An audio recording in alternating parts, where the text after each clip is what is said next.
Right, in this video we're going to be talking about stress and the effect that it has on your body. So what is it and what are the effects on the body? So most people understand this concept of fight or flight, and what we're going to explain in this video is the concept of fight and flight is a bit too basic for our modern world. So fight or flight response was something that our bodies did in response to a threat to life. And we're talking about caveman times where we evolved over millions and millions of years, whereas actually civilization is very small in comparison to that time. So the kind of threats that we would have evolved with are things like having a baby, not me personally, war, animal attack, and famine. Those are kind of the big stresses that would have caused us to either run away or fight.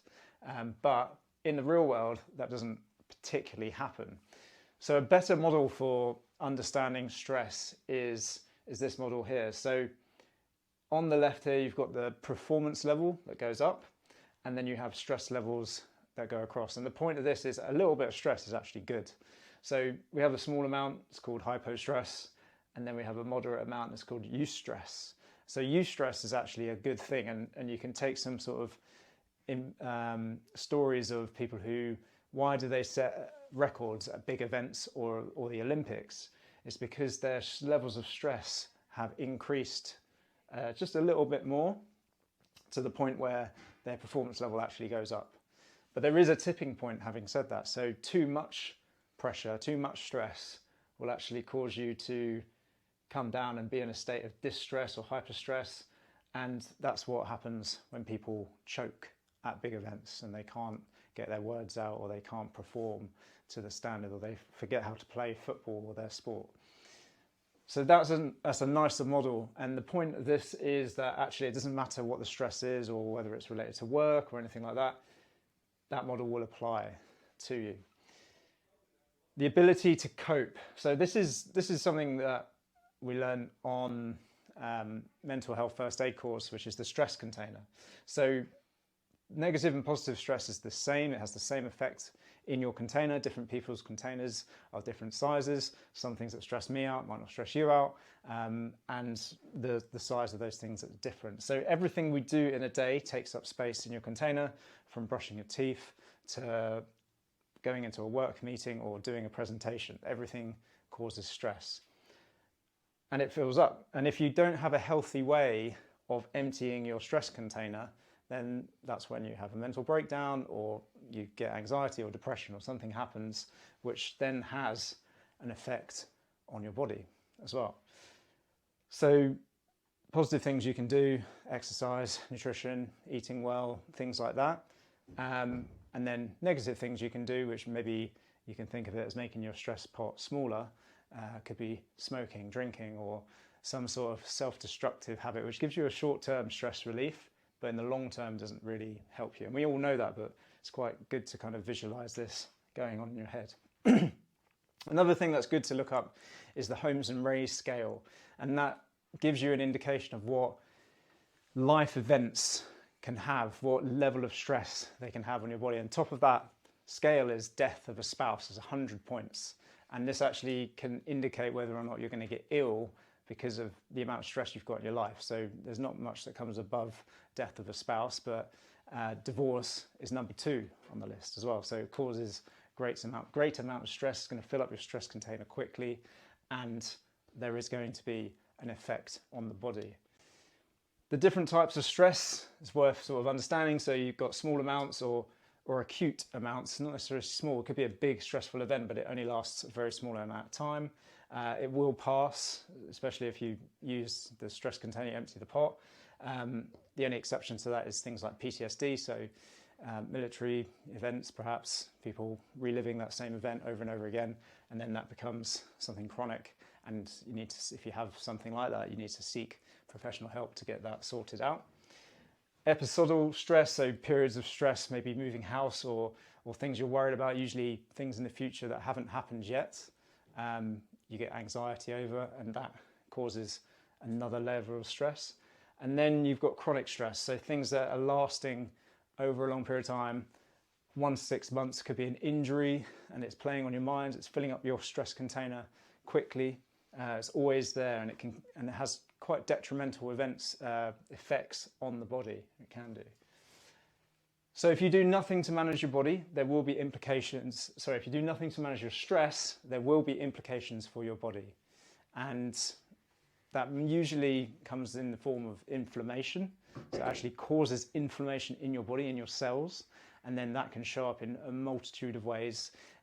Disease, if you think about the word dis-ease, we're not at ease anymore. So we can be stress manifesting in your body.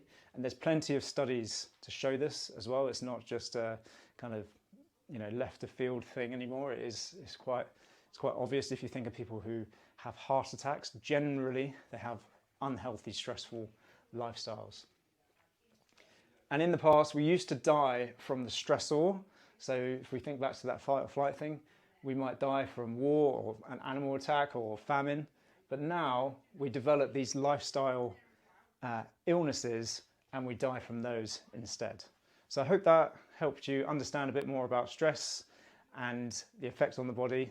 Okay, so I'm going to welcome Rory in now, who is going to ask a few questions about stress, maybe add some of his own insights into this model, and give us some more knowledge basically on it. So welcome. Thank you, Ben. Can I borrow your pen? Yeah. Red or blue? Let's go red. Chill or stress? So I love this that you were talking about here, this kind of U-shaped model of stress. And it got me thinking about how anything we ever do in life is sitting on a scale between order and chaos. And then what we're doing, we're seeking to find our balance between order and chaos. And that's going to be different for everybody. Some people might prefer more order. Other people thrive with more chaos. But essentially, our zone of proximal development, as it's called in educational psychology, sits somewhere around here, i.e. you've got enough stress or chaos to grow, but you've not got so much stress and chaos that it blunts your growth. Yeah. And that's sitting around this kind of eustress, hyper-stress moment for performance. So if we think about like where you grow best, it's going to align with where you perform best as well, that same sort of scale. Yeah, nice. And one of the things I forgot to mention maybe, and like Rory said, it's going to be different for different people and it's different for us. Some things that stress Rory out don't stress me out, and things that stress me out don't stress Rory out, and that's why we work really well together. But there's this other thing here, the drop zone. So something we noticed for people who had done a big event, they'd done a half Ironman, they had a level of stress that was increasing their performance. It was like getting them doing stuff, and then the event's gone, and they have a sort of, it's called post Ironman blues. It happens, and they basically don't have any stress anymore, and they're in the drop zone, and it actually feels a bit. And I kind of had it a bit like you kind of feel a bit like, well, there's nothing else. What am I doing at the moment? So the drop zone is something, I think the way to overcome that is just to change your focus and change your goal and get a new goal. Yeah, it's kind of think you've addressed it from a training point of view, but when I was listening to you, I was thinking about work and past experience, and when I held the limiting belief, and even before I knew about limiting beliefs, I just thought that I had to induce a certain amount of stress into my system to perform at work. So therefore, if I had a deadline or a project, I would leave it to the last minute, because I felt that how many people, I mean, you guys, some of you are probably thinking this, or you've heard friends or family say it, oh, I need a deadline to get it done. I need the stress. I need to feel like I'm up against it before I do it. And so you're sort of putting yourself into this place here in order to perform. But for me, certainly, and this will be true for some of you guys as well, when you live here all the time, when you have no healthy way of activating your performance, but you just do unhealthy things like leave it till the last minute, procrastinate, and for me as well, I throw a load of caffeine on top, which obviously is going to mimic the kind of feelings of fight or flight and anxiety and everything else, just to kind of ramp it up. Then I slipped over into this distress zone. It became Where are you? Chronic. So I did it for so long that chronic became distress. Chronic stress became distress. And then I had to fix myself. And now thinking about this further and thinking about how, where before maybe my unhealthy mechanism was just leave something till the last minute and over caffeinate and I don't know, use some negative self-talk like, you idiot, why have you left it to the last minute, to sort of fire myself up.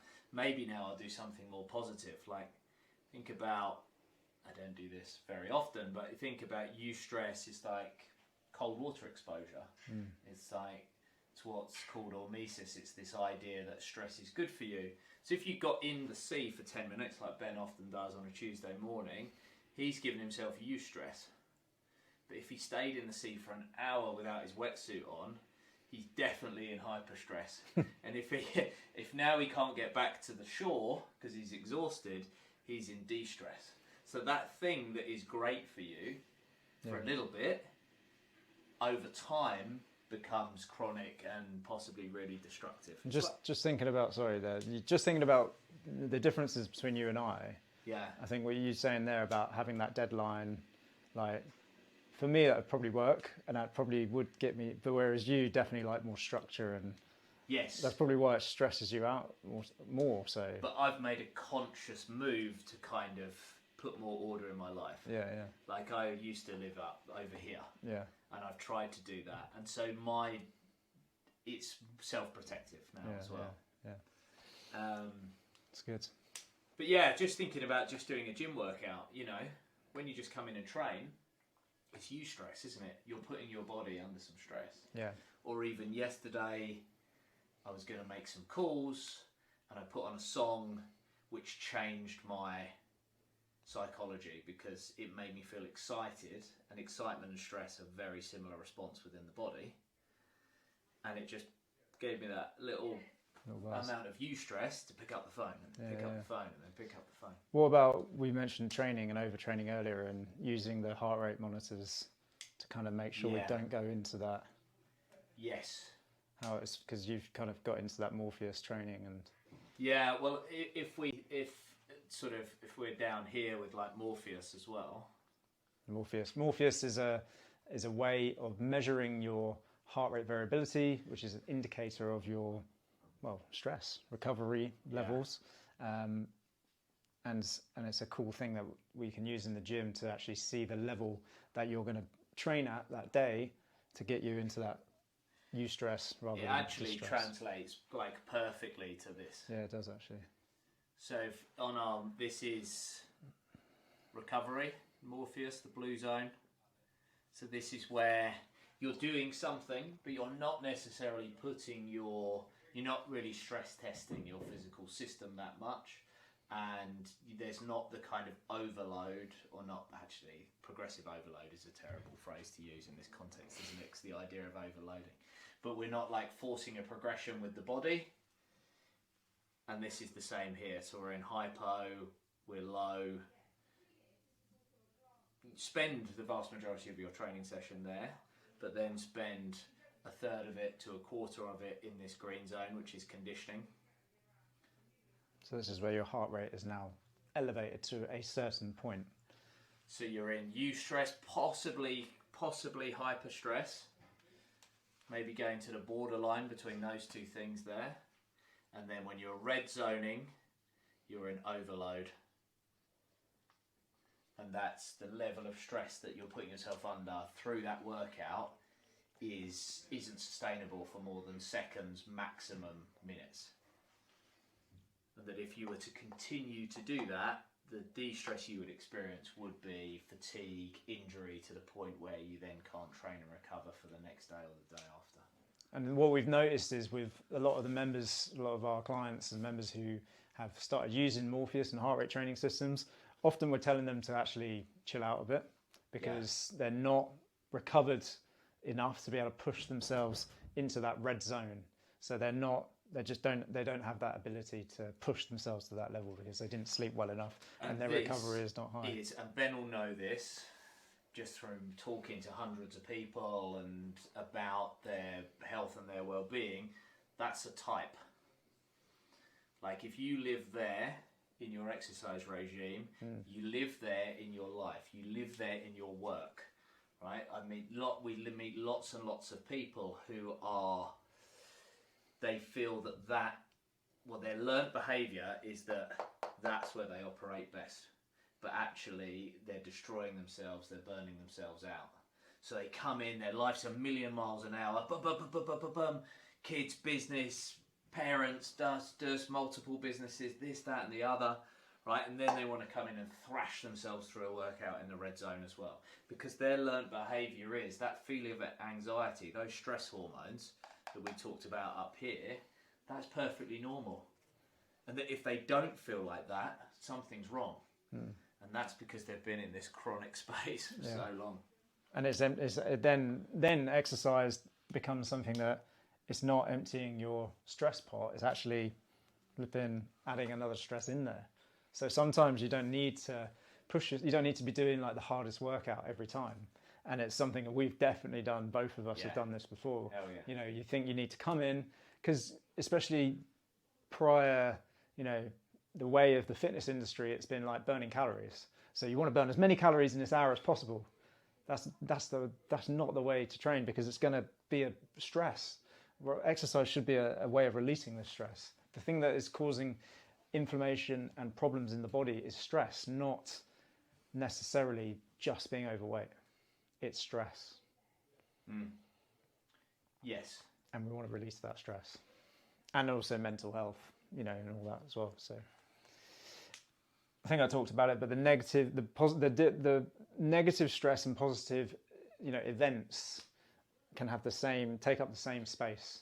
So don't necessarily think one thing's bad and one thing's good. My questions for you on this was, through personal development, can you increase the size of your stress container? 100%. And or decrease the size of the ball?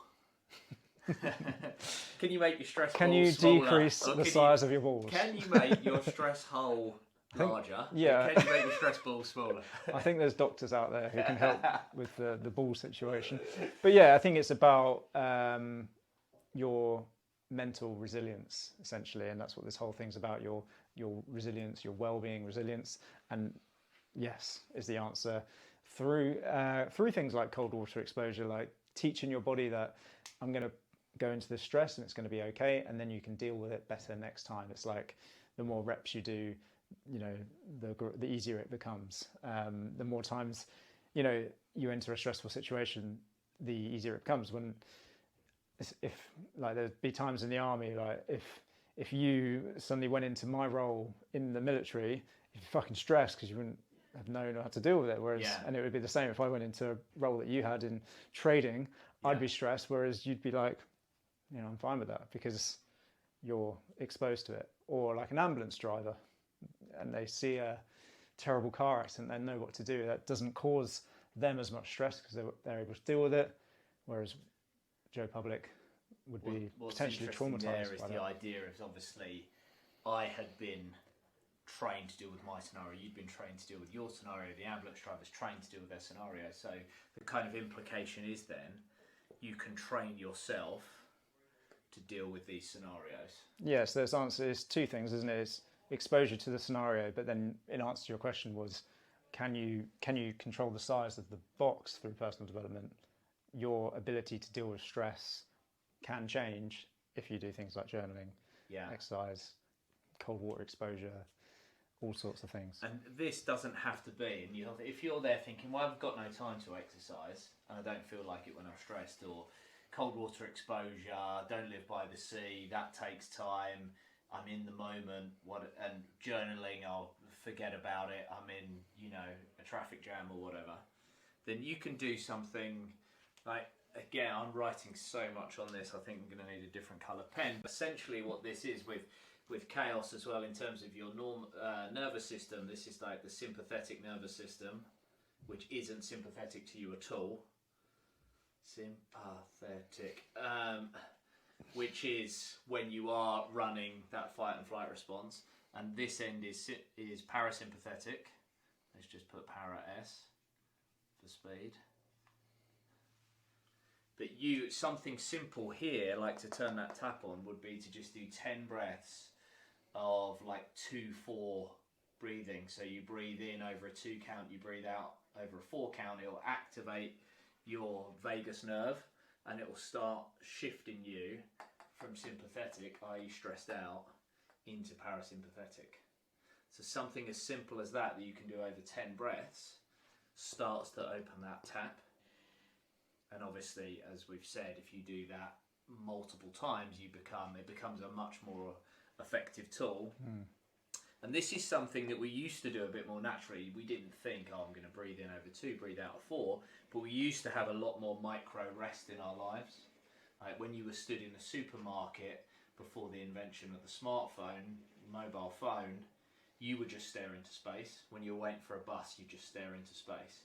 When you went to the toilet, you would just sit on the toilet and think about things. Now, because you've got a smartphone and you take it everywhere, when people are waiting in a queue for the bus, the supermarket, they're sitting on the loo, they're on social media scrolling. And then straight away, your response is either I must know this, or I've got to react to this, or what is someone thinking of me here, or what do I think about this subject, because you're just getting bombarded with information, and then you're right there all the time. And I suppose that's kind of a chronic stress then. Yeah. That social media becomes a chronic stress in your life. So then one of the things you can do here is obviously resist the urge in those moments to get on your phone, or set yourself some boundaries around when the phone goes off, when it comes on in the morning, all of these things to just give yourself a bit more space. And I think the thing a lot of people don't understand or don't necessarily accept it, and they think they're fine because it's such a low level. Yeah. It's such a low level, you don't really notice it, and it kind of comes back to things like the compounding interest of that. Normal versus natural last week. Yeah. It's normal now, isn't it? Yeah, it's normal to have that level of chronic stress, isn't it? But it's so far from natural. Yeah. Exactly. Cool. Have you got any other questions that you would like to delve into? I think we've covered a lot. Yeah. I can't draw anything else on this. No, you've run out of space. Yeah. I had to get another pen ready. All right, thanks for watching. I hope you took a lot away from that session and it's helped you understand stress in your life. The stress container is a great way to picture what's going on and what stresses are going on, and have a think about what you can do to reduce what's in the stress container in a healthy way, and what things are actually filling up your stress container. Can you get rid of them? Can you delete social media from your phone or something like that? Obviously the implications of stress is lifestyle disease. So the biggest killers of the human population right now: cancer, diabetes, and number one is chronic cardio, like, what am I trying to say? Cardiac arrest, that kind of thing. Cardiovascular diseases. So these things are important. See you in the next video. Thanks for watching. Cheers.